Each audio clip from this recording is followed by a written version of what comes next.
Le sang a le goût du fer et de la culpabilité. Jonas l'a appris à 24 ans, la nuit où il a tiré une balle dans la poitrine d'un garçon de 17 ans. Un tir précis. En plein cœur. Le gamin avait volé un cheval, juste un fichu cheval, mais lorsqu'il a cherché à attraper quelque chose dans son manteau, Jonas a appuyé sur la détente avant même que son esprit n'ait pu l'en empêcher. Ce n'était pas une arme. C'était une photo du père du garçon. 3 semaines plus tard, Jonas s'est enfoncé seul dans le désert du Nevada, son insigne toujours épinglé sur la poitrine, mais plus lourd que du fer. Il ne patrouillait pas. Il fuyait les regards de ses collègues adjoints, le whisky qui ne l'aidait plus à oublier, le bruit du dernier souffle de ce garçon qui résonnait dans ses rêves.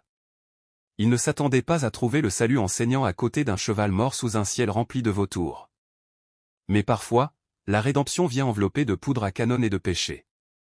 Restez avec moi, voici l'histoire d'un jeune homme de loi qui a dû choisir entre la justice et la miséricorde, et qui a appris que parfois, la loi ne protège rien d'autre que l'or des banquiers. La femme respirait encore quand Jonas la trouva à peine. Elle gisait dans l'ombre de son cheval tombé, l'épaule sombre de sang séché et noircie par le soleil du désert. Son manteau était déchiré, son chapeau avait disparu quelque part dans l'enfer qu'elle avait traversé.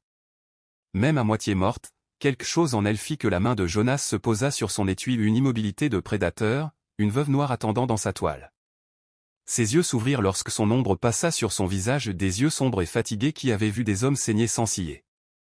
Elle tenta d'attraper son arme, mais sa main trembla à mi-chemin avant de retomber mollement. « Doucement, dit Jonas en s'agenouillant. Je ne suis pas là pour te faire du mal. » Son rire était sec comme de la poussière. « Alors tu es le premier. » De près, il pouvait la voir clairement, la quarantaine, belle comme une tempête et belle, tout en angle et en danger. Une fine cicatrice traçait sa mâchoire, délibérée, l'œuvre d'un homme. Jonas leva sa gourde et la pressa contre ses lèvres. Elle but comme quelqu'un qui aurait oublié l'existence de l'eau. « Mais qui t'a fait ça ?» demanda-t-il. « Est-ce important ?» Sa voix était enfumée et imprégnée de whisky. « Tu vas me sauver ou juste me regarder mourir ?» Quelque chose dans son ton ni suppliant, ni effrayé, juste fatigué le poussa à chercher sa trousse médicale. Alors qu'il coupait le tissu autour de sa blessure, elle reprit la parole. « Tu es trop jeune pour moi, mon garçon. » Les mains de Jonas s'arrêtèrent. « Assez vieux pour savoir ce que je fais. » Elle sourit un sourire fin et triste. « C'est ce qu'ils pensent tous. » La balle avait traversé la blessure, mais celle-ci était infectée. Jonas travailla en silence, nettoyant et bandant la plaie tandis qu'elle l'observait d'un regard indéchiffrable. Sa peau était chaude sous ses doigts, lisse à l'exception des cicatrices éparses, une carte de la violence inscrite sur la chair. « Ah, comment vous appelez-vous » demanda-t-il. « Est-ce que ça a de l'importance ?»« Faites-moi plaisir. » Elle resta silencieuse pendant un long moment. Alors Catherine. « Mais la plupart des gens m'appellent la veuve Marlowe. » Jonas sentit son sang se glacer. Il connaissait ce nom. Tous les hommes de loi à l'ouest du Colorado le connaissaient. Catherine Marlowe, veuve de Jack Marlowe, le tireur qui avait semé la terreur dans la moitié de la frontière jusqu'à ce qu'un marshal l'abatte 2 ans plus tôt. Après la mort de Jack, sa femme avait fait ce que personne n'avait prévu, elle avait pris les rênes de son gang et était devenue plus cruelle que son mari ne l'avait jamais été. 3 attaques de train, 2 braquages de banque et une prime de $2000 sur sa tête. La main de Jonas se tendit vers son revolver. « Vas-y, mon garçon, » dit Catherine doucement, presque gentiment. « Fais ton travail. De toute façon, j'en ai assez de fuir. » Mais il n'y avait aucune peur dans ses yeux. Seulement du soulagement. Comme si mourir n'était qu'une tâche de plus sur une longue liste sanglante. Et ce regard, cette fatigue profonde, paralysèrent la main de Jonas. « La frontière est à 3 jours au nord » s'entendit-il dire. « Je t'accompagnerai jusque-là. Après, tu te débrouilleras toute seule. » Catherine le fixa du regard. Pour la première fois, la surprise se lut sur son visage. « Pourquoi ?» Jonas ne répondit pas. Peut-être parce qu'il ne savait pas. Ou peut-être parce qu'il savait exactement, il voyait dans ses yeux le même vide qui habitait le sien. Ils fuyaient tous de leurs fantômes. Cette nuit-là, la fièvre la fit délirer. Elle l'appela « Jacques ». Quand elle reprit ses esprits et réalisa son erreur, elle rit un rire court et amer. « Désolé. Tu me rappelles quelqu'un de stupide. » La cabane qu'ils trouvèrent était à moitié effondrée, abandonnée depuis longtemps, mais elle avait des murs et un toit. Jonas alluma un feu tandis que Catherine s'assit contre le mur du fond, l'observant comme un prédateur guettant un signe de faiblesse. « Tu devrais m'attacher, dit-elle. »« Je devrais ? Je suis une femme recherchée. Et si je te tranchais la gorge pendant ton sommeil ?» Jonas croisa son regard. « Tu le ferais ?» Une pause. Puis, non. « Alors je ne le ferai pas. » Le feu dessinait des ombres et des reflets dorés sur son visage. Lorsque Jonas se pencha pour vérifier ses bandages, elle ne broncha pas, se contentant de le regarder, les yeux perçants comme des lames. « As-tu déjà tué un homme, mon garçon ?» Il serra les mâchoires.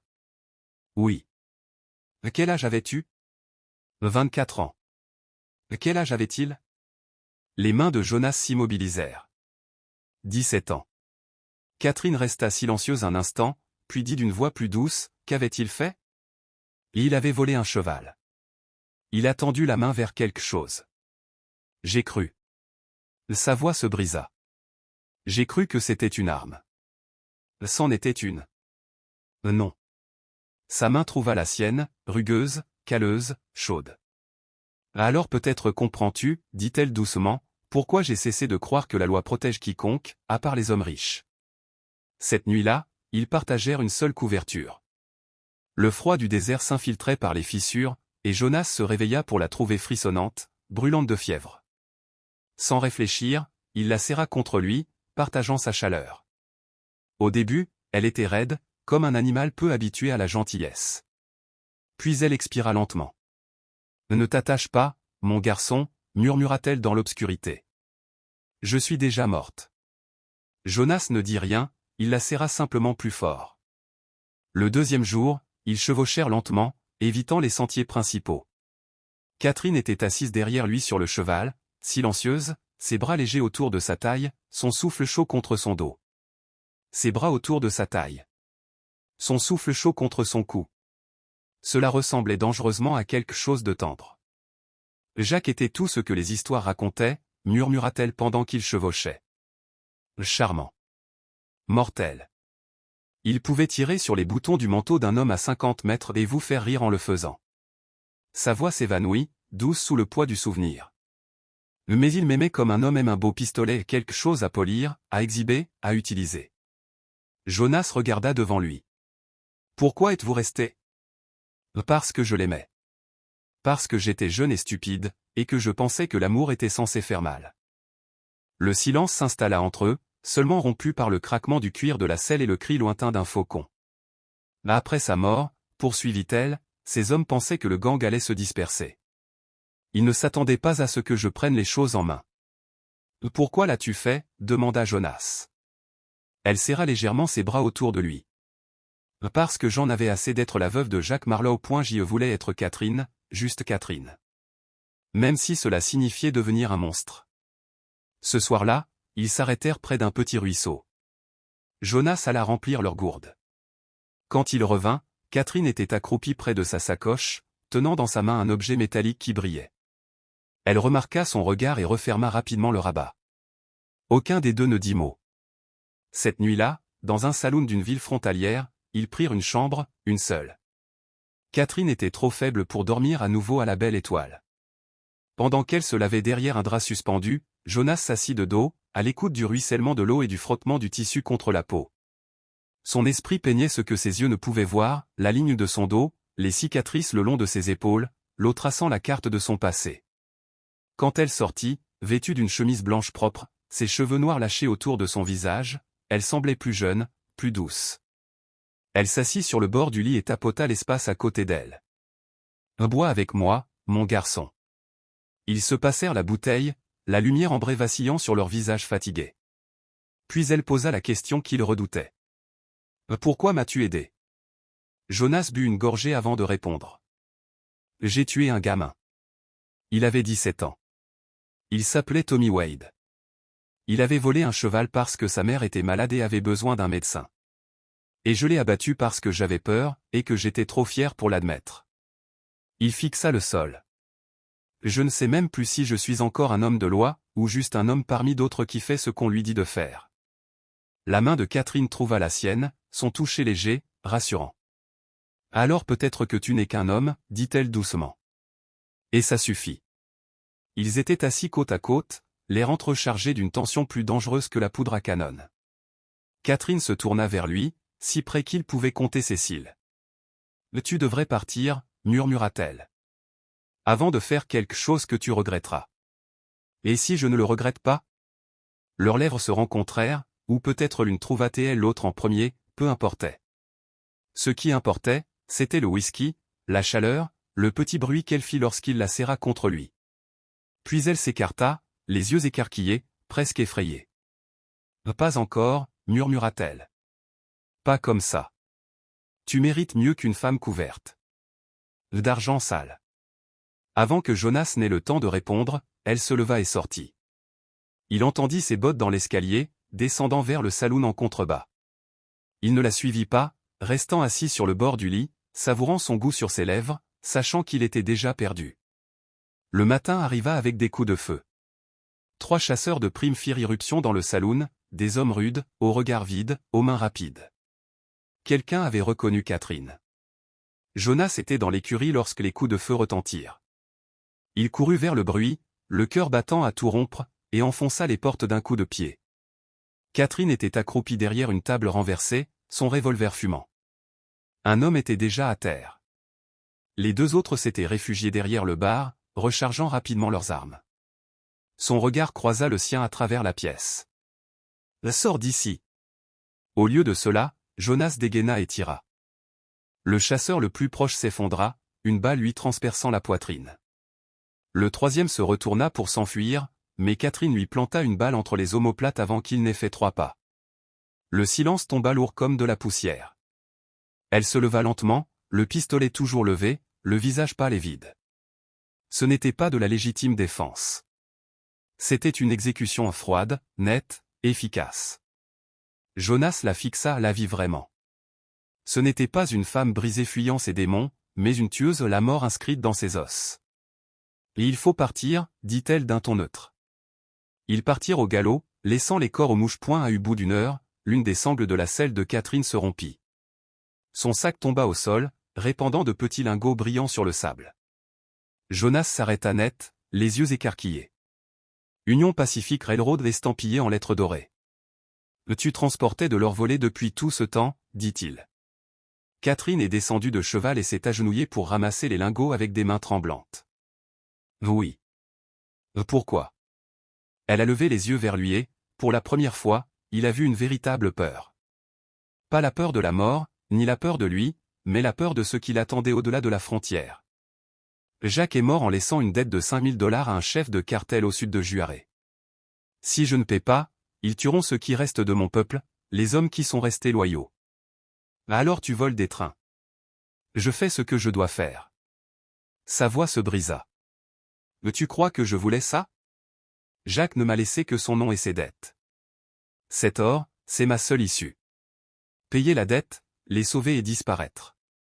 Jonas ne dit rien, se contentant de la regarder, le regard dur, le cœur déchiré.